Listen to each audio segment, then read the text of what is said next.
Hey guys, Jason here, Traditional Bow Hunting Wilderness Podcast. Today we're going to talk about a new style that I'm doing for my sharpening and my heads. I'm just looking for better, so I'm making some changes here on some of this kind of stuff, and some of it might benefit you. So we're going to talk about it for a minute here. Real quick, let me grab my one piece.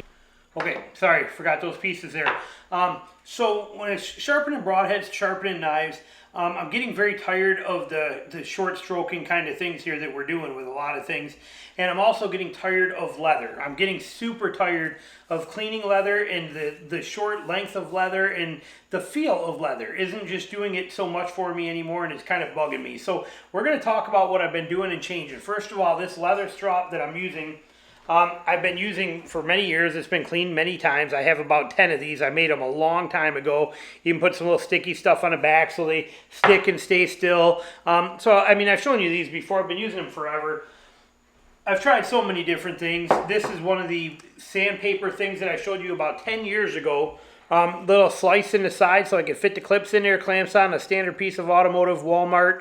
Sandpaper worked really good. These were fantastic. I've tried a lot of different things, but what I'm noticing I want more length to the strokes that I'm doing with things. So certain things are changing. Now, when I set the bevel of my broadheads, when I do the initial resetting of a bevel or anything like that, I use a belt sander. Okay, belt sander works good. I showed you that. I can literally and I'm done on a single bevel. I do the backs by hand, but that's it. Literally and my problem is solved with a low grit belt. It's easy. Now, if you don't have that or you don't want to do that, another option you can go with is something like this. Okay, take a piece of wood and get a 1x30 belt. Okay, you can buy these on Amazon for dirt cheap, but 1x30 belt, this is what it comes off my belt sander, and just clamp it down like that, put it on the corner of a table like this. For this, we're going to show you with my knife because I'm already at the point of finishing ahead, but I can take this now, and rather than sitting here and doing, you know, on a file or on a stone and doing short little strokes and doing what I have to here, I can actually set this on here, put this on the corner of the table here where it's like that, hold it, and I can run length, okay? Look at how long I can run that length. That makes it nice. Going this way, I can run that length keeping that same angle. All that length, which is, you know, there's a lot less of this where I'm going to be off on an angle and it's not going to be precise or correct and I can't really get it. I get all of that length of one solid angle all the way. Okay, that works fantastic. So I really like that feature, but again, I use a belt sander. And I'm done. But it's the same concept. If you don't want a belt sander, buy yourself some 1x30 belts. They're dirt cheap. They're like $7. I'll link some below. They're dirt cheap. And just cut one and put it across the board like that. Put it on the corner of your table where you're going to work. I'm left-handed, so I go this side. If you're right-handed, you might be on that corner so that you can do it. But this is very, very simple and effective. This is a very simple process. Now, that's one way you can do it for the initial bevel that you're going to do, and it's much more precise than sitting here with a file and doing this where your strokes are always changing, okay? Strokes are always changing and you're not 100% correct, where on this you can hold that angle the entire time and put that on there and run like that. Run it this way and get that whole length of belt working for you. So it's a tremendous advantage to do something like this where you're going to get that length. Again, I did this for practical purposes for you. I don't use this because of the fact that I use the actual belt sander. So this is just something I threw together to show you how you could do it. But you can see it's a 1x30 belt. Okay, again, I will link them below. I just cut it, lay it out, use it. Now the back of this actually makes a pretty good strop on its own as well too. The back of these belts are a very good strop material, so don't rule that out, okay? I know the lighting is not the greatest, but the back of those are a pretty good strop. Now, so that's your initial bevel on there, okay? When that's done, our next step is that, you know, doing that ceramic thing.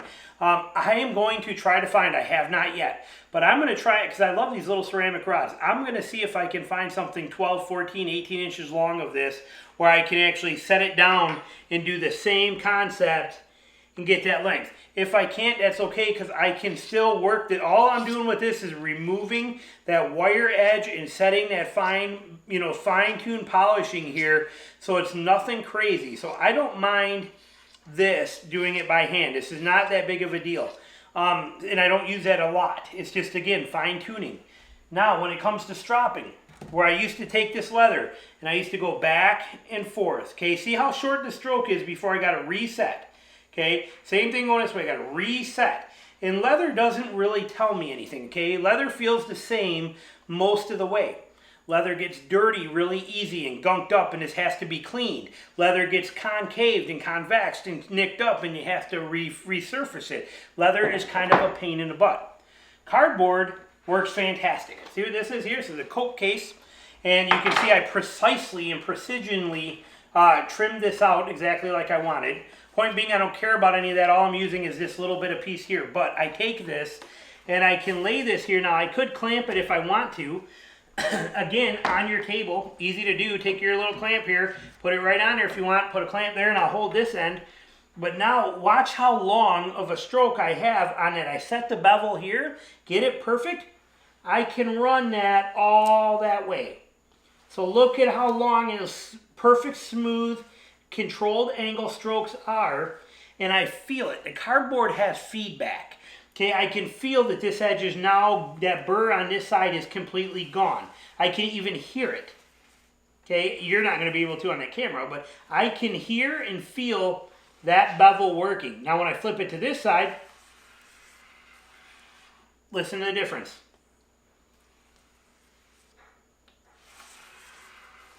That's got my side that needs to be cleaned up. I can feel that edge on there. Hear it and feel it.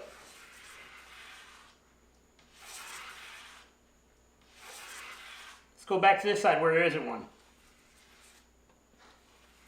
Okay, so I can literally feel the difference in the bite on the cardboard.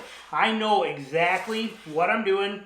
I got nice, even, long strokes that are completely controlled. I'm not constantly resetting a bevel or resetting an angle. It's just perfect, smooth, drawn. Notice I'm using my body to do it. I'm not even moving my hand. I'm actually letting my body move with it so that I keep that same angle. I can run my hand right along the bottom of this, but base of my thumb, and keep that angle perfect through the whole process. So I can do that, and then I can actually start doing it faster.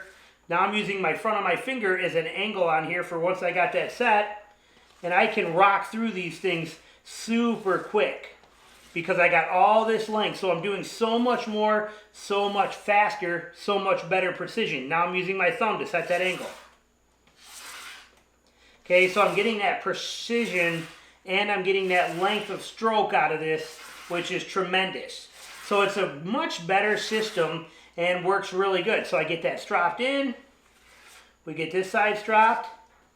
See, I can feel it. It's got a little bite. Now I'm feeling a little smoother travel. I'm not feeling that burr on there. Flip it over. I can hear and feel that burr, and I can take that off. But it's so much more precision and so much quicker to do. Like that.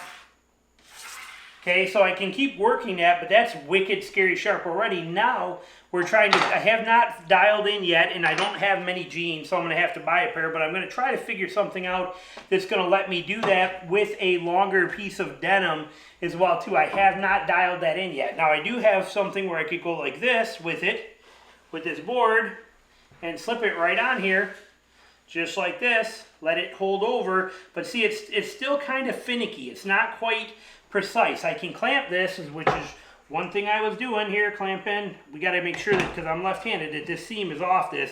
So the board is not the best idea here. Matter of fact, we're going to not even do that. What I've been doing with the denim one is basically just taking this block and sticking it in here. Again, come up with something that's going to be better. I just don't have the jeans, but something where you can make a longer version of this too. In the meantime, I've just been taking it like this so that I get that hard, good, and flat surface.